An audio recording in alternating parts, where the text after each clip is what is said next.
आपकी ही ताकत है, आपके ही वोट बैंक है। पता लगा राम का नाम लेकर के जहां सबरी के भजन सुनाए जाते हैं, पर सबरी के वंशजों की बस्तियों में जाते हुए नाक सिकोड़ लेते हैं। जहां पर पता लगा राम के गीत गा करके निषाद राज की कथा सुनाई जाती है, वहां निषाद राज के वंशजों को ही अपने से दूर रखा हुआ है।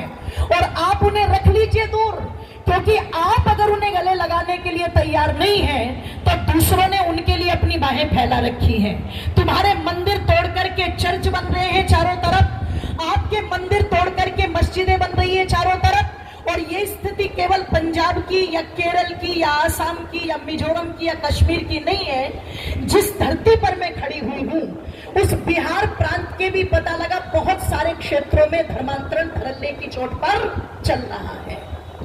इस धर्मांतरण के भी खिलाफ आर्य समाज ने कितनी बड़ी आवाज उठाई। अकेले स्वामी श्रद्धानंद जी के विषय में कहा जाता है कि जिन्होंने लगभग 6 लाख से भी अधिक जो मुस्लिम हो गए थे उन्हें पुनः आर्य धर्म में लाकर के हिंदू बनाने का कार्य किया, आर्य बनाने का कार्य किया। तो गाजियाबाद में एक पादरी जो बहकाने के लिए आया, किनको? उन्हीं भोले भाले हिंदुओं को, और अपने साथ 2 मूर्तियां लेकर के आया। एक मूर्ति कृष्ण जी की, एक मूर्ति यीशु मसीह की।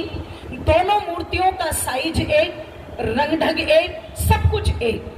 अब उसने क्या किया, एक जल के भरे हुए बड़े से पात्र में एक हाथ में कृष्ण की मूर्ति, एक में यीशु की मूर्ति, और कहा कि देखो ये दोनों मूर्तियां मैं जल में डाल रहा हूं और तुम इसी से समझ जाना कि जिसका भगवान डूब गया इसका मतलब उसमें कोई ताकत नहीं है, और जिसका भगवान तैर गया इसका मतलब वो ताकतवर है। अब भोली भाली जनता देख तो ये रही है कि दोनों मूर्ति एक जैसी है, रंग ढंग सब एक जैसा है, पर उन्हें ये नहीं पता।